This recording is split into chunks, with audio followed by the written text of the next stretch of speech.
2 दिन पहले बोहरा समाज के जमात खाने में पहुंचकर भाजपा और पीएम मोदी के पक्ष में नारे लगवाने का मामला अब तूल पकड़ता जा रहा है। बोहरा समुदाय किसी धार्मिक स्थल पर इस तरह की सियासी गतिविधि से सख्त नाराज दिखाई दे रहा है। इस मामले को लेकर रविवार रात को बड़ी संख्या में बोहरा समुदाय के लोग अलीगंज स्थित हैदरी जमात खाने में इकट्ठा हुए। लोगों को संबोधित करते हुए दाऊदी बोहरा समुदाय के मुस्तफा राजा ने कहा, समाज का जमात खाना सभी लोगों के लिए खुला है। इसमें सियासी दलों के लोग भी आते रहे हैं, लेकिन उन्हें मर्यादाओं में बांध कर रखना आमिर की जिम्मेदारी है। बालाघाट में पूर्व सीएम शिवराज ने सभा की, लेकिन उनके मंच पर लगी भाजपा प्रत्याशी की तस्वीरें ढंक दी गई। भाजपा ने शिवराज सिंह की यह सभा भाजपा प्रत्याशी भारती पारधी की गैर मौजूदगी में कराई थी, ताकि इस सभा का खर्च भारती के हिस्से में शामिल न हो। उनके रणनीतिकारों ने इसके लिए मंच और शहर भर में लगाए गए उनके पोस्टर में भारती की तस्वीर भाजपा के झंडे से ढक दी थी। छिंदवाड़ा से कांग्रेस प्रत्याशी नकुलनाथ की पत्नी प्रिया नाथ ने रविवार को पांडुनाथ जिले के चुनावी दौरे पर रहीं। इस दौरान उन्होंने कमलनाथ के 44 साल के विकास कार्य गिनाते हुए कांग्रेस को वोट देने की अपील की है। उन्होंने कहा, कोरोना काल में भाजपा आपके द्वारा चुनी हुई कमलनाथ सरकार को गिरा रही थी।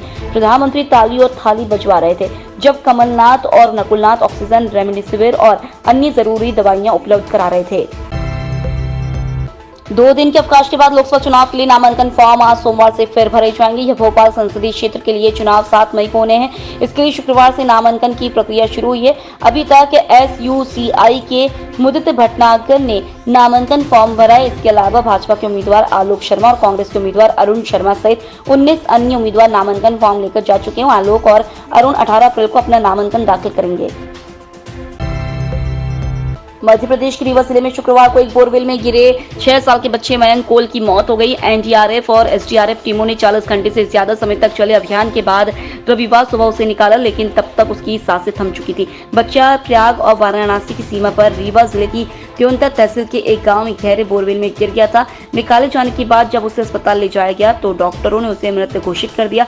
उन्होंने कहा कि बोरवेल में गिरने के 3-4 घंटे बाद ही लड़के की मौत हो गई थी। इंदौर में इस बार अप्रैल के दूसरे हफ्ते में बादलों का दौर रहा। इस दौरान एक बार रात को बारिश हुई तो तापमान में उतार चढ़ाव भी रहा। इसके बावजूद इस बार अप्रैल की गर्मी पिछले साल को टक्कर दे रही है। इस बार रात का तापमान शुरू से औसतन से ज्यादा ही रहा है। इस बार अप्रैल के 2 हफ्तों में रातें पिछले साल की तुलना में ज्यादा गर्म है।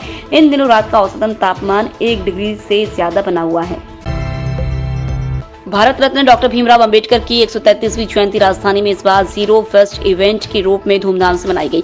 देश में अपनी तरह का यह पहला और अनूठा आयोजन रहा, जिसमें सिंगल यूज प्लास्टिक का बिल्कुल भी इस्तेमाल नहीं हुआ और इस दौरान जो वेस्ट जनरेट हुआ उसे भी वैज्ञानिक तरीके से रिसाइकिल किया गया। भोपाल के बोर्ड ऑफिस चौराहे पर हुए मुख्य कार्यक्रम में 13 अप्रैल की रात से 14 तारीख तक करीबन 24 घंटे में 20,000 से ज्यादा लोगों ने शिरकत की।